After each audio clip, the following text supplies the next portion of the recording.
Welcome back. And we've just received news about the Defense U.S. Secretary James Mattis strongly supporting India on the issue of terrorism. And this is coming after the Chinese have expressed their unequivocal support to Pakistan on the issue of terror. But a big setback there coming in for Pakistan, and a big embarrassment for Pakistan, with the United States standing up for India in its fight against terror. So the meeting between the U.S. Defense Secretary James Mattis and the Defense Minister Nirmala Sitharaman is presently on, both of them addressing a joint press conference. Let's dip in and listen in. Well, on the role of India in counterterrorism, India has suffered grievous losses. The United States has suffered losses to terrorism. Many nations around the world have suffered losses to terrorism. And I believe one aspect of this that is universally shared by all responsible nations in the world is that there can be no safe havens anywhere for terrorists. We intend to work closely with India, collaborating with India and like-minded nations. And in the Indo-Pacific region, obviously India is one of the leaders that we intend to align with as we eradicate this, as I mentioned in my prepared remarks.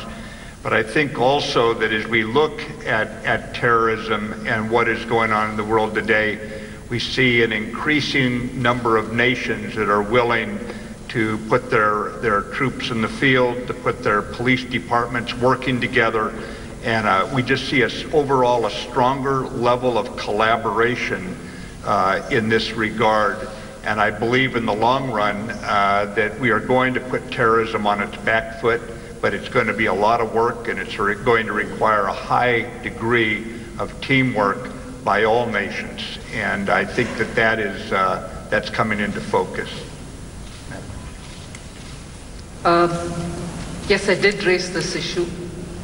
And in fact, I must, before getting into details, thank the Secretary for mentioning more than once that the United States sees India as a stabilizing influence in this region, and also sees that India not just confined to the region but has a role to play in the global situation as working together with the US in controlling and containing terrorism, and also be able to work together with the United States in order that globally countries do recognize that neither to terrorism nor through coercive or unilateral action, no country should be in a position to change the global rules-based order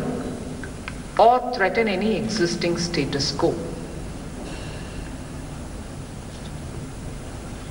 On the specific issue of whether I've raised the issue of terrorists being given safe haven in Pakistan, I recalled, in fact I borrowed the words of Secretary Mattis in saying that he had, when he was interacting with our Prime Minister, stated very clearly that the very same forces which find a safe haven in Pakistan have been the ones who hit at New York as much as Mumbai.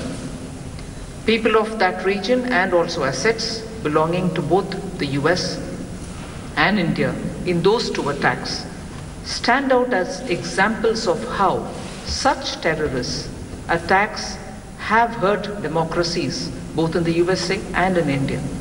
And therefore my request, which was received by Secretary Mattis, was that if at all, and if and when he would visit Pakistan, he would be able to speak out on these issues and take up this issue. Thank you, ma'am.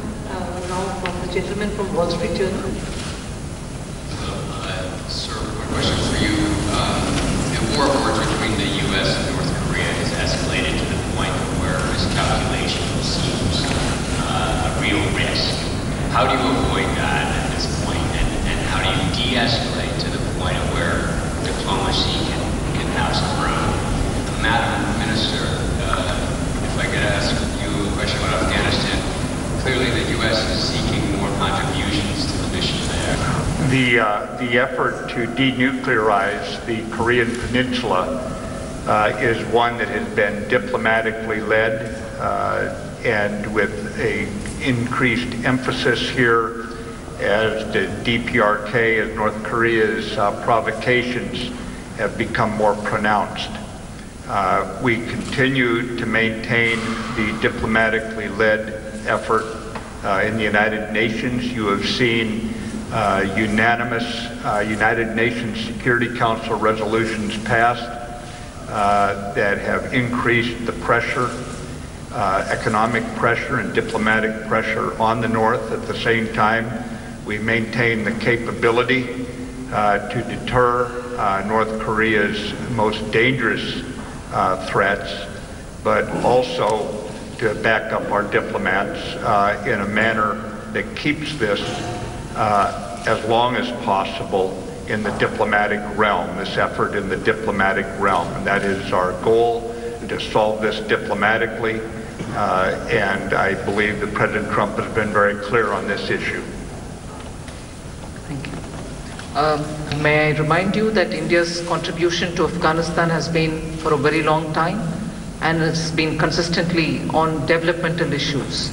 We've built dams, we've built hospitals, we shall continue doing all of them. Dams, hospitals, schools, any institutions which Afghanistan may require, we shall continue supporting them on them. And we're also at the moment providing training in the name of good governance for their officials, and also for their administrators. Those trainings will continue, so that engagement will also be positively enhanced if necessary. Medical assistance is also provided by India. We give them the facilities in our hospitals, both for those wounded in the hospital and those in the fields, or even for civilians who need medical assistance. Those assistance for medical help will also continue. So India's contribution has been on these grounds. Let me go straight across now to Editor India Today, Sudhi Ranjan Sen. Sudhi, we just heard from the U.S. Defense Secretary James Mattis backing India in its fight against terrorism. But other than that, what can we expect from these talks? Well, the other thing that comes out very, very clearly from the talks is that India has made it very, very clear that we are not going to send any troops to Afghanistan. Mind you, President Trump has rejected its policy towards Afghanistan, allowing more troops to be positioned in Afghanistan. The expectation was that India would also send in troops. That was an indication that had come, a strong indication, but we are very, very sensitive about our internal security, and for long we have refused to directly intervene militarily in Afghanistan. We have tried to help the war-torn country through means, by building roads, schools, training, Afghan National Army, their teachers, and that is what we are, reiterating strongly, that our developmental aid and our developmental policies towards Afghanistan will continue. The other big thing that comes out of this meeting is that both countries are now seriously trying to rejuvenate the Defense Technology Trade Initiative. Mind you, the Defense Trade Technology Initiative was started by the Obama administration. It was to share technology with India. Right. With the new administration coming in, there was a kind of a lull in that, and we are trying to rejuvenate that and bring in more technology from the United States. Avantika. Great. Sudhi, thanks so much for joining us. We'll keep coming back to you. So we just heard from...